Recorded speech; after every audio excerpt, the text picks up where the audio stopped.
पिया भी झाड़ लेने पेन्हले सारा लाली लगाई रूपवा सवारी एको होता छवा से चुप राजा जी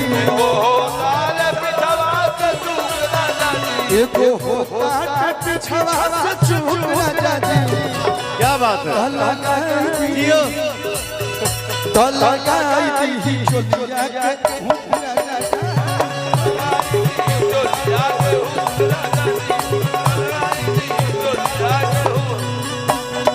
और एक लाइन हम गाना चाहेंगे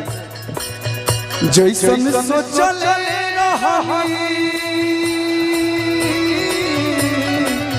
ये दिल से हमारे सारे भाइयों का आवाज उनका